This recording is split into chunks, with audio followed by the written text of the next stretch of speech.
Rahim. Qul in kuntum tuhibbunallaha fattabi'uni yuhibbukumullah wa yaghfir lakum dzunubakum wallahu ghafurur rahim.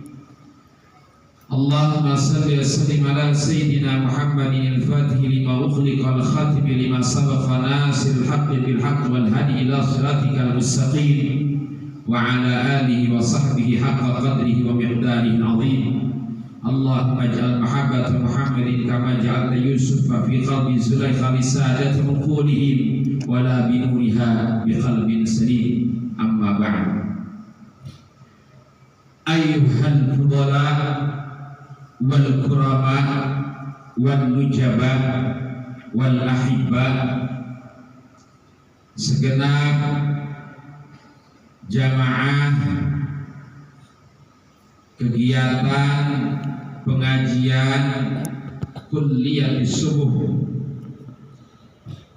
BKM Darul Ihsan yang senantiasa dengan ridho dan rahmat Allah Subhanahu wa taala bisa istiqamah, bisa ajak, bisa dedek, bisa konsisten di dalam menjalankan kewajiban menuntut ilmu. Sebab Al-Imam Asy-Syaikh Nawawi Tanara Al-Bantani dalam karya kitabnya Nihayatus Sain halaman 359 beliau menukil sebuah kalimat, al-ishtighalu bil ulumi afdalu minal ishtighali bil adhkari wan nawafil. Sibuk diri dengan memperdalam ilmu agama yang mencakup 3 rukun Islam, iman, dan ihsan, yang menjadikan syariat, makrifat, dan hakikat, melahirkan disiplin ilmu fikih sebagai tatanan sosial, ilmu tauhid tatanan spiritual, ilmu tasawuf sebagai tatanan hati kita agar terus hidup dengan kebersihan secara batiniah. 3 disiplin ilmu ini disebut ilmu agama.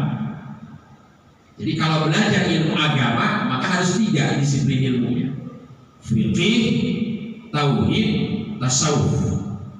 Fikih kaitannya dengan kemasyarakatan, ilmu tatanan sosial.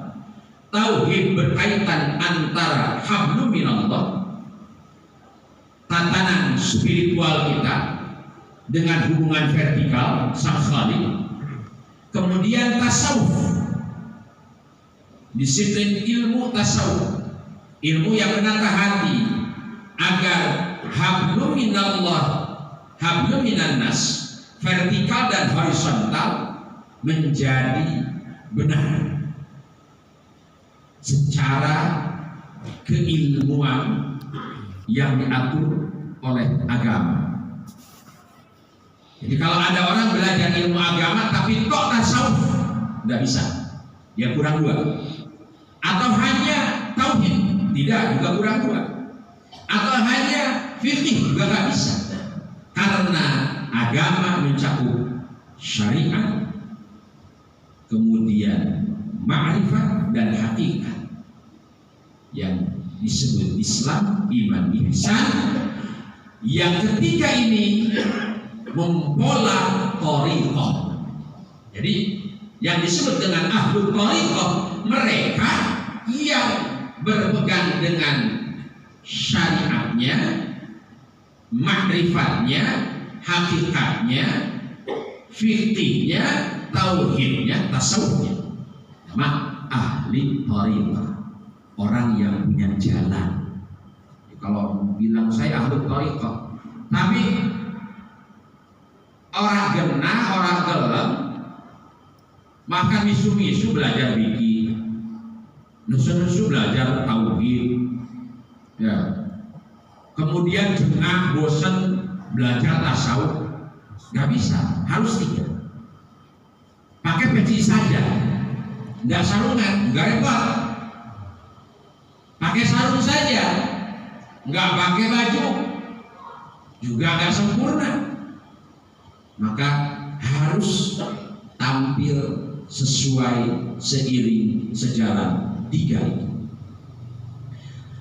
Nah, orang yang menyibukkan diri dengan berbagai disiplin ilmu agama, bil ulum, di situ ulum asy-syari'ah, al-ma'rifah, al-haqiqah, karena pakai alif lam, bukan bi ulumi. Kalau bi ulumi nakirah umum, tapi kalau bil ulum, kalau dalam disiplin ilmu nahwu itu ada alif, ada lam, berarti dikhususkan, disebut alif lam ma'rifah. Afdal minal istighfar bil adhkar wa nawafil. Itu lebih utama ketimbang kita menyibukkan diri dengan zikir-zikir atau ibadah-ibadah sunnah. Ingat, pahami, lebih utama. Jadi bukan tidak utama zikir-zikir dan salat sunnah, tapi menuntut ilmu fikih, tauhid, tasawuf lebih utama daripada zikir-zikir yang kita baca dan ibadah-ibadah sunnah yang kita lakoni. Kenapa? Karena itu tidak akan bernilai, zikirnya tidak akan bernilai, ibadahnya tidak akan berbobot kalau disiplin 3 ilmunya tidak dilakoni. Bagaimana mungkin hubungan dengan sang Khalik totalitas yang melahirkan hubungan kemanusiaan berkualitas kalau tata caranya berhubungan dengan Allah tidak dibaca? Bagaimana mungkin kita maksimal menggunakan teknologi yang kita miliki, HP namanya, kalau kita tidak baca tutorialnya? Jadi tutorialnya harus dibaca sehingga bisa mengambil manfaat ilmu teknologi itu dengan maksimal.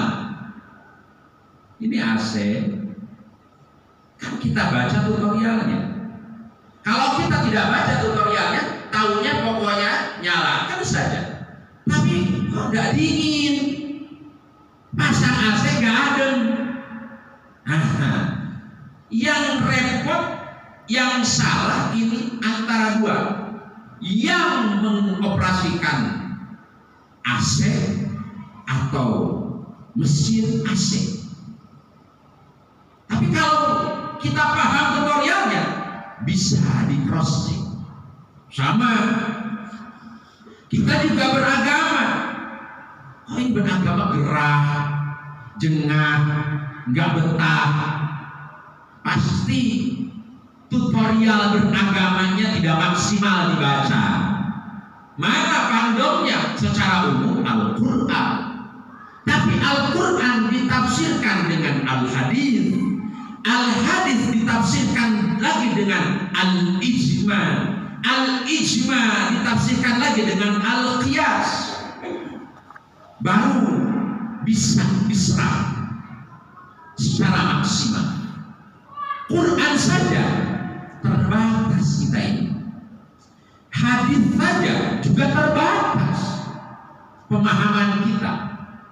Kalau kita setara dengan baginda Nabi, para Nabi dan Rasul, ya cukup, karena bisa komunikasi dengan malaikat Jibril. Kita jangan komunikasi dengan malaikat Jibril, dengan bini kita aja kagak jelas komunikasinya. Ya, gimana kagak jelasnya? Neng-nengan aja sama bininya, marah-marah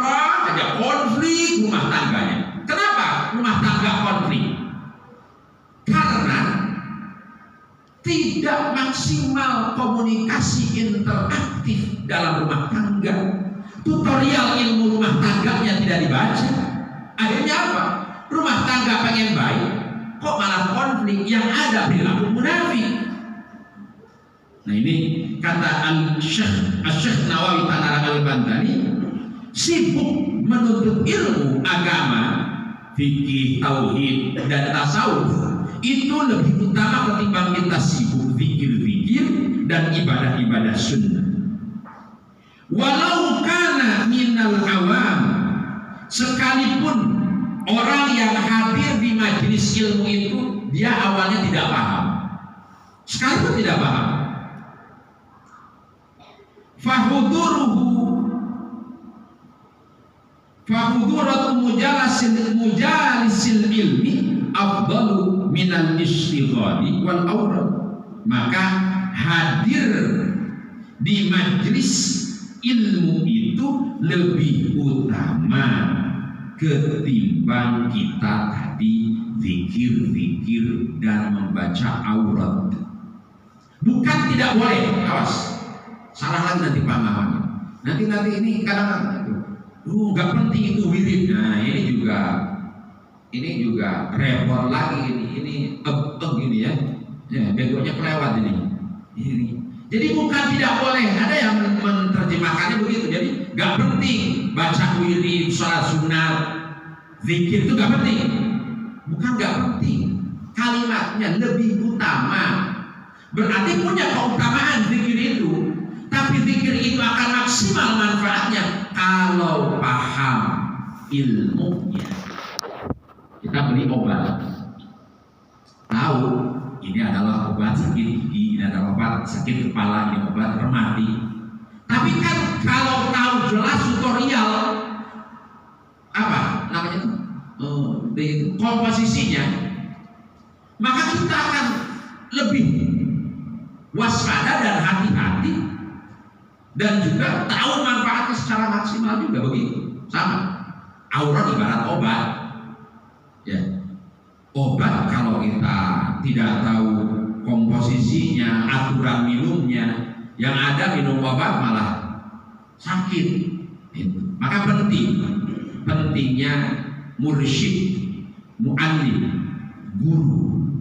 Hujjatul Islam Abu Hamid bin Muhammad Al-Ghazali mengatakan begini, al-muridu yahtaju ila syaikhin wa ustadin. Murid itu butuh dua sosok. Pertama syaikhun wa ustad.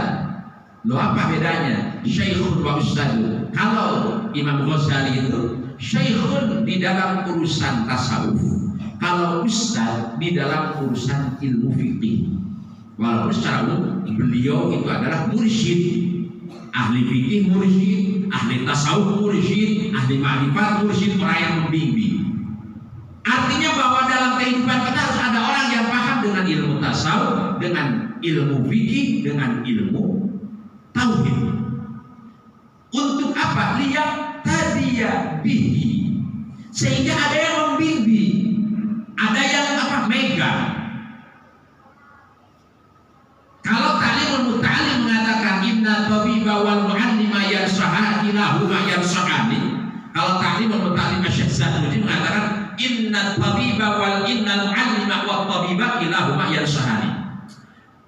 Guru dan dokter, guru dalam ilmu agama dan dokter dalam ilmu jasmani, keduanya adalah membawa manfaat nasihat buat kita. Kilahuma yarsahani. Kalau kita menjauhi dua ini pernah saya sampaikan suatu bulan lalu, kalau kita tidak ikut dengan dua orang ini, maka harus sabar dengan bodoh dalam beragama, dan harus sabar dengan adanya penyakit. Banyak orang yang berolahraga, ini kalau selesai sih pasti mau olahraga semua, tapi belum tentu mau ke dokter semua, ya kan? Ayo, dari yang hadir ini kira-kira siapa yang mau ke dokter? Gak apa-apa sih, paling satu juga itu paksa. Padahal medical check up itu kan 3 bulan untuk jasmani. Tapi kalau medical check up ruhani 40 hari, berdasarkan wasiat baginda Nabi terhadap Sayyidina Ali. Apa wasiatnya? Ya Ali, idza madha 'alal mu'min arba'una yawman. Wahai Imam Ali, kalau 40 hari berlanjut bagi orang yang beriman, lam yujalisil ulama, dia tidak mau menduduki tempat alimil ulama, tidak mau datang ke majelis ulama. Apa yang terjadi dua? Fasaqan buhu wajah saral kagair, hatinya akan keras dan akan melakukan dosa yang besar. Maka dua penyakit ini akan hadir. Fa innal ilma hayatul qalbi, karena ilmu itulah yang menghidupkan hati. Sama kalau kita sudah kena penyakit liver, nanti itu susah kesananya. Kalau parah-parahnya dia hepatitis, sulit kalau sudah hati yang terserang. Kalau kasafan dalam penyakit jasmani, liver yang kronis itu, hati yang rusak sudah parah. Oleh karenanya, mudah-mudahan keluarga besar DKI Darul Ihsan tetap istiqomah, walaupun ngaji subuh itu sangat lelah. Lelah ya, ngaji subuh lelah, sama ya, lelah, capek, saya bilang ya, masih kuat lari 7 kilo ketimbang duduk di masjid 7 menit. Lari 7 kilo sanggup duduk di masjid 7 menit, padahal kepalanya cuma satu itu, yang satu lagi aja sembunyi kan. Ini kepala ini satu kami beratnya, masya Allah. Kenapa? Karena hadiahnya bukan ciki, ya hadiahnya sorga. Ya mungkin kalau hadiahnya ciki enteng kita hadir ngaji ya, tapi karena hadiahnya sorga berat. Dari sekian yang hadir, yang istiqamah, mudah-mudahan membawa kemaslahatan buat diri kita dan keluarga kita. Amin ya rabbal alamin. Melanjutkan pembahasan kita masih berkaitan tentang niat. Kemarin itu waqala kafiruna, kemarin itu kan, dan berkata kebanyakan para alimul ulama, innahu thuluthuhu, sesungguhnya hadis tentang niat ini sepertiga dari ilmu. Jadi sepertiga ilmu itu ada dalam hadis tentang niat. Kenapa? Alasannya li'anna kasbal abdi, ini diingatkan saja, takut lupa. Inna kasbal abdi imma biqalbihi au bilisanihi au bijawarihi. Kenapa dibilang sepertiga ilmu? Karena perbuatan seorang hamba, usaha seorang hamba, ikhtiar seorang hamba itu ada kalanya dengan hatinya saja, ada kalanya dengan lisannya saja, ada kalanya dengan anggota badannya saja. Faniyatu, maka adapun niat itu, ahaduha, salah satu di antaranya, bal hiya arjahuha, yang paling penting adalah poinnya niat. Jadi dari 3 pekerjaan manusia ini, pekerjaan hati, lisan, dan anggota, itu poin yang paling utamanya adalah niat. Li'annaha, ya. Jadi poin utamanya niat, karena niat adalah salah satu di antara yang 3 itu adalah hati. Yang 2 mana? Li'annahuma tabi'ani, karena yang 2 lisan dan anggota badan tabi'an, akan ikut laha kepada hati, ya. Sihatan, kebenarannya, wa fasadan, kerusakannya, wa thawaban, pahalanya, wa hirmanan, dan penghalangnya. Jadi ada kalanya kita terhijab antara hubungan kita dengan sesama manusia, itu hati penyebab. Ada kalanya terhijab hubungan kita dengan Allah, juga hati penyakitnya. Konteks Idul Adha, ya, itu dan konteksnya membuka hijab. Inna a'tainakal kautsar. Kata Allah dalam firman-Nya, kami ini sudah anugerahkan kepada kalian al-kautsar. Al-kautsar hakiki nanti haud. Ya, haud. Sebagaimana kita kalau baca Mahalul Qiyam suka kita baca. Marra'a wajhaka ya As'ad ya karimal walidaini hauduka safil mubarrad wirduna yauman nusyuri ya Nabi salam alaika ya Rasul salam alaika ya Habib salam alaika salawatullah alaika. Kan yang kita rindukan tuh hauduka safil mubarrad, telaga Kautsar yang engkau janjikan itu yang suci, yang menyejukkan. Wirduna yauman nusyuri, adalah dambaan kami nanti di mana dibangkitkan. Inna a'tainakal kautsar. Kautsar hakikat nanti. Kautsar hari ini apa? Nikmat. Sungguh kami, firman Allah, telah menganugerahkan kepada engkau nikmat yang banyak. Mana nikmat yang banyak? Apa banyaknya? Susah dari duit, susah cari kerja, susah usaha, katanya banyak. Loh, nikmat yang banyak itu yang ada hari ini yang terus kita nikmati.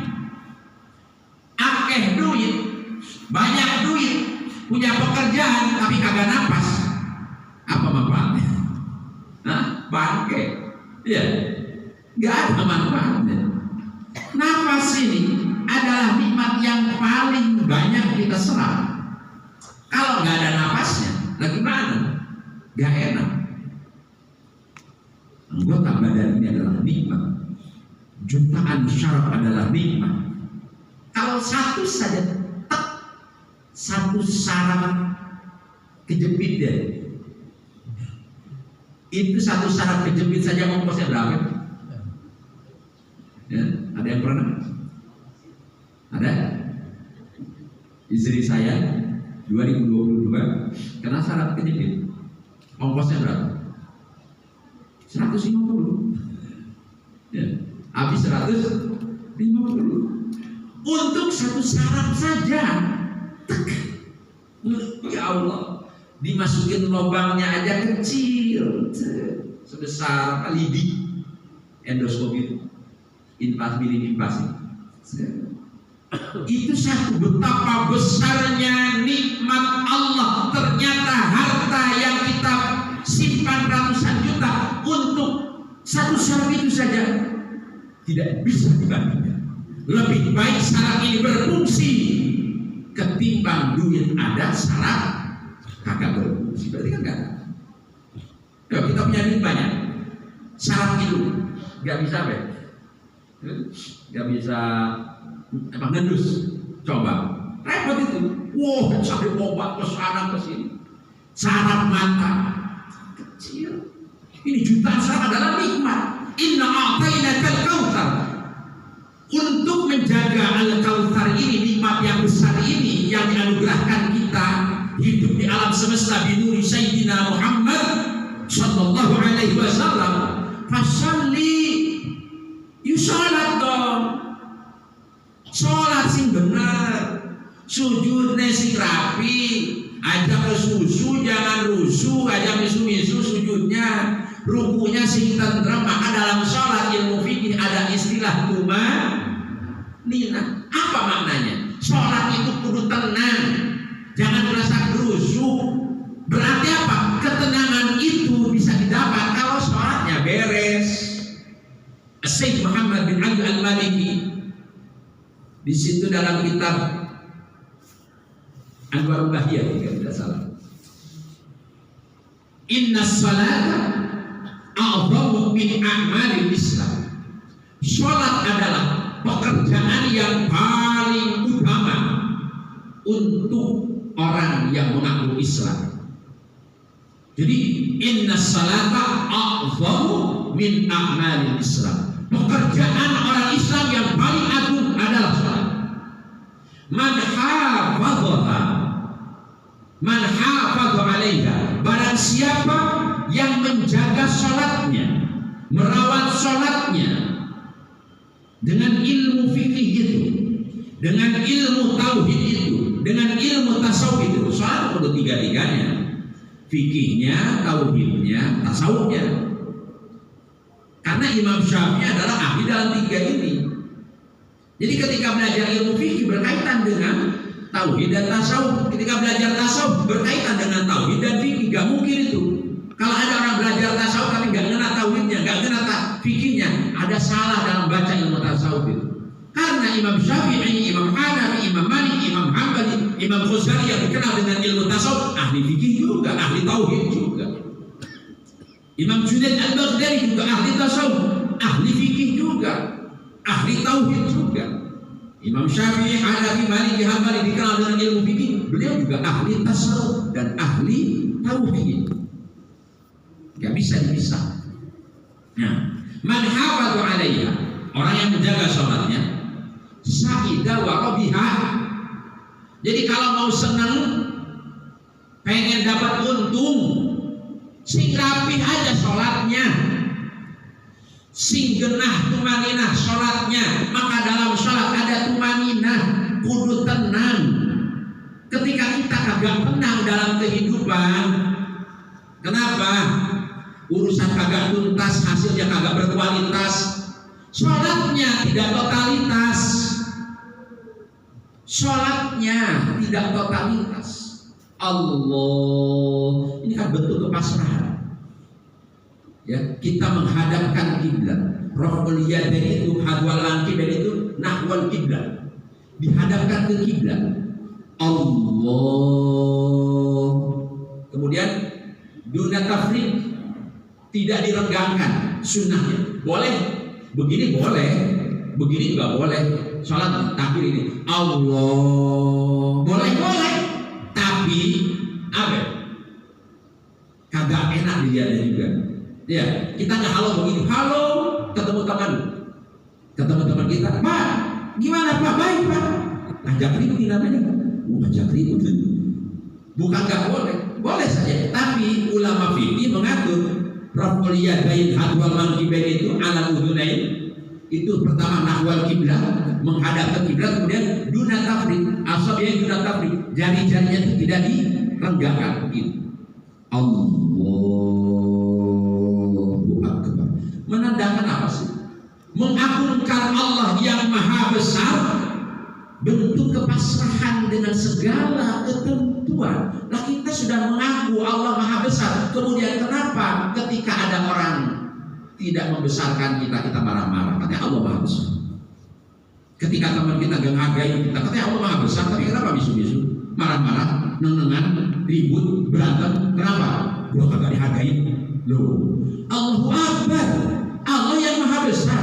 Berarti yang pantas diagungkan hanya Allah. Ketika kita, teman kita hanya lupa mengatakan yang terhormat, ya, dalam acara yang terhormat, lupa tuh. Ya, biasanya kalau grogi nggak pernah lupa yang terhormat aja, langsung dia ke urusan saudara-saudara. Waduh, kagak sopan. Ini saya ini kan begini juga, pakai begini lagi. Itu yang begini ini, ya begini juga. Saya Kalau bukan saya coba kalau marah-marah. Ya kan? Benar gak? Kata Allahu Akbar. Loh, Allahu Akbar aja marah-marah. Allah yang maha besar. Kalau misalnya dianggap kecil, ya iyalah memang gua kecil. Ya. Oh iya Pak, kita ini hina Pak. Bapak kalau ketemu nanti pagi atau siang di jalan, ketemu orang bawa satu karung kotoran kambing, ya pasti kita tidak akan menghina, tapi bilang apa? Kita tanya, Pak mau kemana Pak? Mau ke sawah, mau ke kebun? Itu apa? Kotoran kambing. Hebat ya, bawa bubuk. Yang satu lagi, ya bawa lagi sekarung. Pak mau kemana Pak? Mau ke kebun, ke sawah. Nah itu apa? Upil Pak. Upil sekarung. Upil najis gak upil? Upil najis gak? Enggak. Kotoran kambing najis. Upil kagak najis. Kotoran kambing najis. Kita di upil kita yang kagak najis dibandingkan kotoran kambing yang najis masih berharga kotoran kambing. Sekarang berapa yang beli? Yang bukan beli ya, kalau kotoran bukan beli. Kuli apa? Kuli namanya itu ngantongin doang. Itu ada yang mau ganti kuli itu 5.000, 10.000. Coba kita numpukin upil 10 tahun mungkin ya. Coba Pak tolong pindahin. Dibilang apa? Orang gila. Upil disuruh dibawa. Upil kita ini punten maaf kan tidak najis dibandingkan ini saja sama kotoran kambing najis masih terhormat kotoran kambing. Ekspor kotoran kambing misalkan atau apa bawa 2 tronton 2 truk besar, yang satu bawa upil 2 truk besar. Disebut orang gila yang bawa upil. Orang gila upil dibawa-bawa. Kita dihina, ya, hina. Kambing waktu belum disembeli berapa harganya? 2 juta anggap. Ya. Kita lagi hidup kerja paling mahal 5 juta. Ya, lagi hidup kerja digajikan paling mahal 5 juta, UMR 4 juta atau 3 juta, lengkap 3,5 juta. Lagi hidup nih. Ya, udah pensiun berapa? Masih 3 juta apa enggak? Yang pensiunan? Anggap gaji 3,5 atau lagi kerja 15 juta, pensiun berapa? Kan biasa kalau pensiun itu gajinya tetap enggak apa berubah? Ini kan saya bukan pensiunan, mau jadi saya tanya berapa jadinya? Nah, berkurang, intinya berkurang lah. Yang tadi 15 juta anggap misal hanya jadi 5 juta. Padahal masih itu. Kambing tadi lagi hidup 3 juta, disembeli, pindah ke meja di restoran. 10 tusuk jadi 150.000. Iya, 10 tusuk jadi 150. Udah dipotong, disembelih, dibakar. Ini dibakar, disimpan di piring hanya 10 tusuk jadi 150.000. Satu kambing itu bisa jadi 15 juta, bisa 10 juta, bisa 7 juta. Lah kita coba, udah mati ada yang gaji? Ada kan? Hah? Kira-kira pas udah wafat kita ini makin mau dibayar atau ada yang bayar atau nggak mau yang bayar? Ngapain orang mati dibayar? Langsung gitu. Kambing itu lebih terhormat daripada kita. Jadi takbiratul ihram adalah bentuk kepasrahan menyatakan Allah yang Maha Besar. Maka niat, kembali lagi dengan niat. Kalau kita mau bersyukur dengan baik dan menjaga nikmat yang besar itu, maka sholatnya kudu benar, terutama niatnya kudu dijaga. Apa niat itu? An-niyatu qasdu syai'i muqtaranan bi fi'li wa mahalluha fil qalbi. Niat itu apa? Niat itu dilakukan bareng dengan pekerjaannya dan tempatnya adalah hati. Kalau dalam sholat inda takbiratul ihram, ketika takbiratul ihram yang pertama, Allah, ketika Allah Akbar dalam hati, saya niat sholat subuh jadi makmum. Kalau makmum, kalau sendiri saya sholat subuh sendiri. Tapi kalau sholat subuh sendiri boleh nggak di rumah? Boleh, tapi supaya kamu kenal. Kalau bapak-bapak Jadi kalau ada bapak-bapak males gitu ya ke masjid, pengennya di rumah terus, ini kayaknya jiwanya tertukar sama bininya. Padahal yang kalau bini perempuan kan nggak apa-apa di rumah. Lah ini ada suami betah banget di rumah, jangan-jangan udah dioperasi nih, robah kayak ini jenisnya nih. Kenapa? Ini papi ini ketentuan beragama siapa? Kenapa? Papi nggak pernah ke masjid. Wah, yang penting sholat, iya yang penting sholat. Tapi kan dianjurkan ya laki-laki itu di masjid. Maksudnya apa? Laki-laki itu kudu berinteraksi sosial, keluar. Ketika jalan mau ke masjid ketemu, say hello, assalamualaikum, ini itu. Ini laki-laki diem di dalam. Sekali keluar pakai ambulan. Sekali keluar pakai ambulan. Ada dua pertanyaan, satu ambulan sakit atau koma. Ini kan repot juga. Udah gitu giliran koma, nyampe ke titik, pengen ditengokin. Lah ke masjid aja kagak, belakang juga kagak, marah-marah. Ini DKM kagak bener. Ini meninggal. Nah gimana mau tahu? Ke masjid gak pernah, kumpul sama warga kagak, berinteraksi sosial juga enggak. Nah gimana saya mau tahu tetangga saya sakit? Kan gitu. Nah ini laki-laki kalau gak mau ke masjid ya suruh ganti pakai mukena saja. Ibu beli mukenanya 2 Bu ya. Nanti kalau nggak mau ke masjid gitu ya, nggak usah marah-marah, nggak usah. Sudah salin aja, papi, aku punya mukena baru, buat papi. Jadi imam di sini. Ini mami ini orang gila. Nah yang gila mah bukan mami, papi. Kenapa di rumah terus? Itu ya. Jadi sholat yang rapi. Fasalli li rabbik wanhar. Yang kedua, wanhar berkorban. Apa berkorban? Harta. Kita bekerja 12 jam. Rumah masa depan kita tuh dilakukan dengan hanya sebentar. Untuk bisa mendapatkan bahagia rumah masa depan kita disebut dengan akhirat, itu gak ada yang berat. Sehari hanya 25 menit. Tapi kalau untuk rumah yang sementara kudu 12 jam. Kita kerja nggak 12 jam, nggak bisa. Kudu 12 jam untuk bisa dapat gaji. Ya, tapi 25 menit untuk bisa nanti di akhirat yang benar. 25 menit sholat subuh paling lama berapa? Tadi ada yang itu pakai 5 menit, 10 menit. Kalau pakai surat Qaf ngamuk itu ngamuk. Kalau di Masjid Darul Ihsan pakai surat Qaf, langsung besok kagak ada lagi imam yang model begini. Pada kan itu. Ya, kalau sendiri boleh pakai surat Qaf. Ya, tapi kalau berjamaah dikasih wasyamsi saja udah waduh wasyamsi. Itu dikasih wasyamsi aja itu. Waduh, pakai waduh di hatinya. Allahu Akbar. Lagi dia pas ada wasyamsi, waduh wasyamsi. Pakai waduh wasyamsi. Kalau giliran saya yang imam pasti sebentar kan. Karena saya mah ya sebentar. Kalau itu kan beliau kan beda. Saya ketemu jadi jangan sebentar. Kalau saya kan jarang.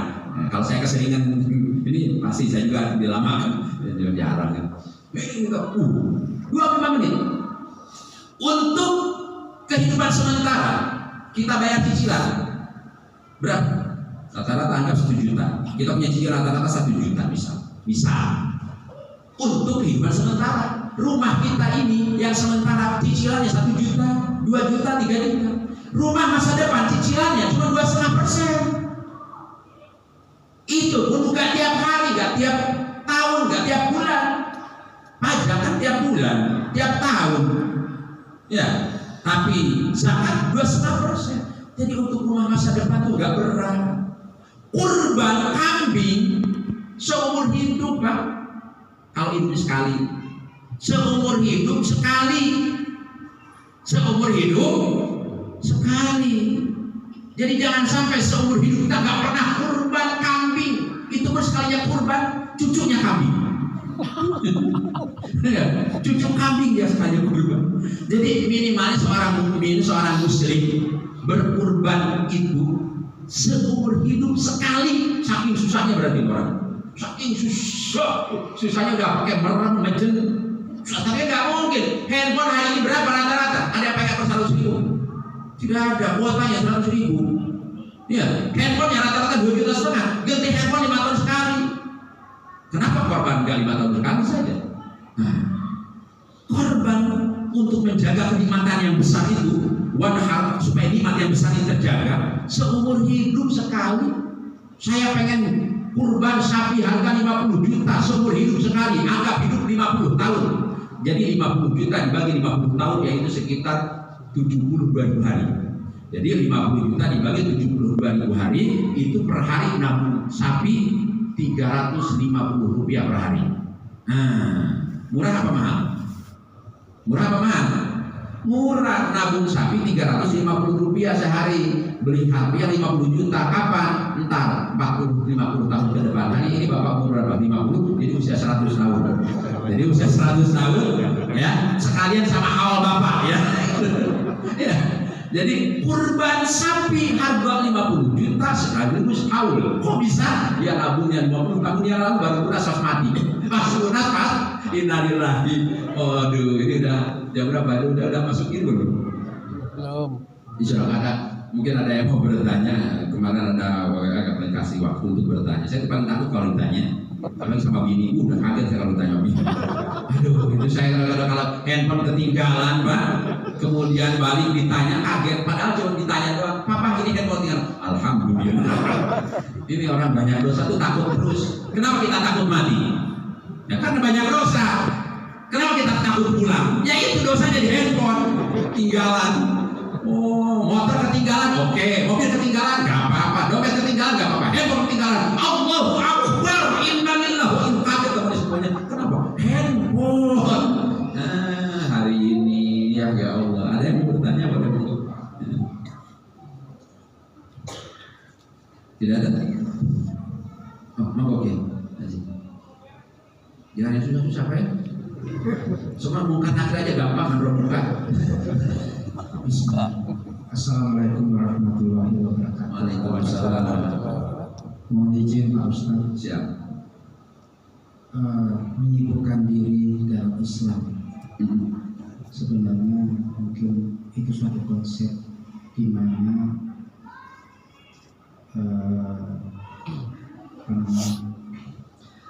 suatu kegiatan yang meliputi daripada harus mengikuti daripada ajaran Islam, baik dalam Islam, iman maupun ihsan.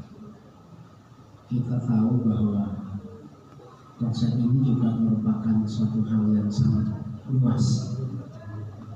Kalau kita lihat bahwa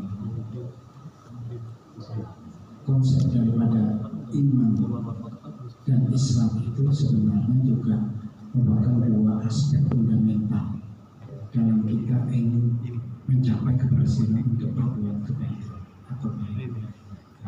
Nah, dari ketiga ini sebenarnya apa yang paling mudah kita dapat mengintegrasikan dengan baik dalam kehidupan kita sehari-hari. Itu yang pertama, Ustaz. Yang kedua, bila kita sudah menjalani semua itu menurut kata hati kita sendiri, sebenarnya hakikat apa yang ada terkandung dalam konsep tersebut dari ketiga itu? Terima kasih Pak. Terima kasih. Mudah-mudahan Allah berkahkan ilmunya. Apa yang paling mudah di dalam mengintegrasikan antara yang tiga hal tadi itu ya? Islam, yaitu fikih. Maka disebutnya pertama Islam dulu. Kalau orang rapi secara Islam, rapi secara syariat, nanti rapi bermasyarakat. Karena fikih tatanan sosial. Jadi orang gagal berinteraksi sosial, pasti gagal dia melakukan ajaran fikih. Salah satunya apa di ajaran fikih yang paling fundamental sholat. Nah, tadi kalau sholatnya nggak rapi, hubungannya nggak beres sama siapapun. Sebab apa? Inna sholat tanha 'anil fahsya'i wal munkar. Sholat yang sebenarnya sholat akan mencegah al-fahsya. Fahsya itu apa? Mafsadat batin. Mafsadat batin adalah apa? Penyakit hati yang tidak terlihat. Al-munkar, mafsadat zahir, kerusakan yang terlihat. Jadi ketika orang sholatnya benar sebenar-benar sholat, pasti hatinya tertata baik, bermasyarakatnya tidak munafik. Totalitas kualitas ada. Maka disebutnya Islam dulu? Kenapa nggak iman dulu? Nanti kalau sudah beres nih Islamnya, nanti dia dengan sendirinya tak, karena di dalam Islam dan sholat itu sendiri pertama disebut syahadatu alla ilaha, ada syahadat, berarti kan langsung ketika Islam dia bersyahadat, berarti konsepnya tetap menaikkan derajat ketauhidan. Allahu Akbar kan sholat fikih, tapi ketika awalnya Allahu Akbar menaikkan derajat ketauhidan yang disebut dengan ma'rifat. Jadi bohong kalau orang bermakrifat tapi kagak sholat, itu bukan makrifat, ma'irot namanya. ya, ma'irot makrifat, yang kesoalnya itu maksiat, gitu kan? Nah, kalau makrifat dijaga, ma'irot dirawat, maksiat jauhin, itu 3 ma yang harus kita perhatikan ya. Jadi makrifat kita jaga, ma'irot kita perhatikan sewaktu-waktu kita butuh, maksiat buang sejauh-jauhnya.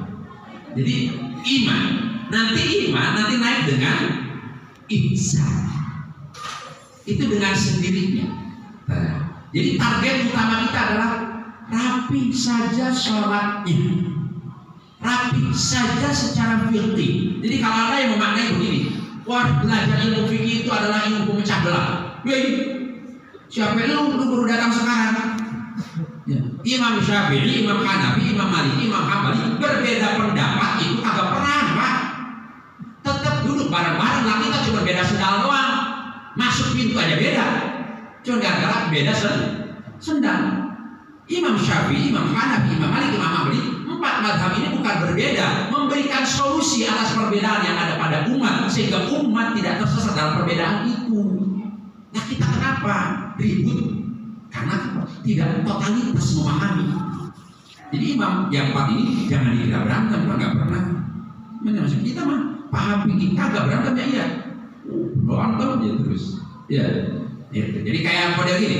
Takbir kan Imam Syafi'i kan di sini.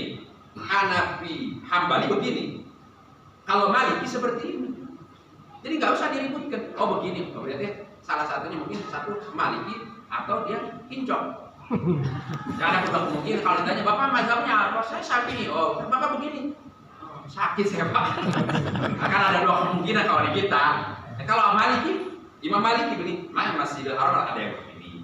Kalau Imam Sudais ini dia sendiri, Imam Sudais. Dia di sini. Kenapa Imam Sudais adalah Hanafi, antara Hanafi atau Hambali. Rata-rata Masjidil Haram. Nah, kita mayoritas Syafi'i. Semuanya benar. Kayak Imam Malik, ini kan begini kalau Imam Malik ini. Kalau Imam Syafi'i begini. Ya. Jadi Malik begini, Syafi'i begini. Kalau ini Imam Gablek. nah, kalau ini Imam stres ya. Gitu ya. Nah, kalau begini Imam yang tukang mancing. Nah, itu. Jadi semua ada tandanya gitu kan. Biar kagak ngantuk. Ngaji subuh itu capek ngantuk. Nah ini jadi untuk mengintegrasikan 3 hal itu bukan cukup ya. Awali dengan nilai fikihnya saja. Bersyariat sholatnya dulu saja. Nanti syariat sholat itu rapi ikut semuanya. Pasti dapat semua. Tapi kalau tasawuf saja itu belum tentu. Karena di atas ditaruhnya. Tadi kan begini. Ini fikih. Kemudian tauhid. Kemudian tasawuf 3. Cabut ini, jatuh ini. Cabut ini, jatuh ini, pecah. Jadi nggak bisa. Ini ada. Nah, nggak mungkin kesini tiba-tiba naik lah. Dari mana naiknya? Tangga aja kagak ada. Nah, tangga utamanya adalah fikih, tangga keduanya tauhid, puncaknya adalah tasawuf. 3 ini yang jadi thariqah. Ahlu thariqah, orang yang punya jalan menuju ridho Allah. Kemudian yang keduanya apa tadi?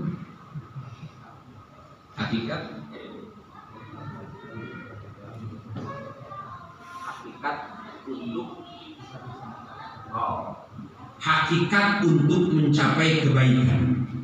Dilanjutkan tadi tentang masalah sholat ya. Nah, kesananya waman ahanaha syaqiya wa khasar. Orang yang rusak sholatnya syaqiya wa khasar.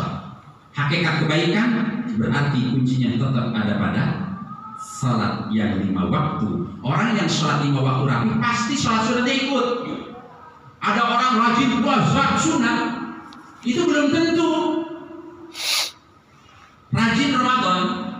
Nah, ya. Ada orang tuh mati gini ya, sampai mati beneran. Itu kan puasanya mati gini sampai mati beneran ya. Puasa 24 jam. Apa artinya? Puasa selamanya. Gitu. Tapi orang yang Ramadannya rapi, tadi tuh, sholatnya rapi, zakatnya beres, rukun Islami, sholatnya syahadat beres, sholat rapi, zakat beres, zakat rapi, puasa bener, derajat haji itu nanti didapat dengan sendirinya. Darajatul haji itu didapat dengan sendirinya. Kenapa darajatul haji disimpan di akhir? Karena ini adalah puncak. Makanya sebenarnya Dzulqa'dah, Dzulhijjah punya kedudukan dan punya pangkat. Jadi nggak usah dikejar, nabung saja untuk haji, gitu. Jadi jangan pengen haji nabung, enggak. Nabung saja, nanti Allah yang akan memberangkatkan, Allah yang akan mengundang kita. Nanti kalau kita maksa-maksa untuk hajian, repot di sananya. Ya, kok mau ngebohong lagi lah, bisanya bohongan, gitu. Akhirnya yang repot siapa? Kita sendiri juga. Maka hakikat kebaikan ada dalam sholat yang sebenar-benarnya. Insya Allah kita semuanya menata sholat dengan baik sehingga perilaku kita tidak munafik. Mohon maaf atas segala penyampaian saya yang tidak pas, jawabannya kurang pas. Nanti kalau pengen pas itu biasanya jawaban istri. Pas punya duit benar jawabnya. Tapi kalau pas gak punya duit itu marah-marah jawabnya. Mudah-mudahan kita semuanya ada di dalam ridha Allah. Kita tutup dengan subhanakallahumma wa bihamdik asyhadu an la ilaha illa anta astaghfiruka wa atubu ilaik. Wallahul muwaffiq ila aqwamit thariq. Wassalamualaikum warahmatullahi wabarakatuh. Tasafahu yadhabul ghil an qulubikum. Bermusyafaah akan menghilangkan penyakit hati di antara kita.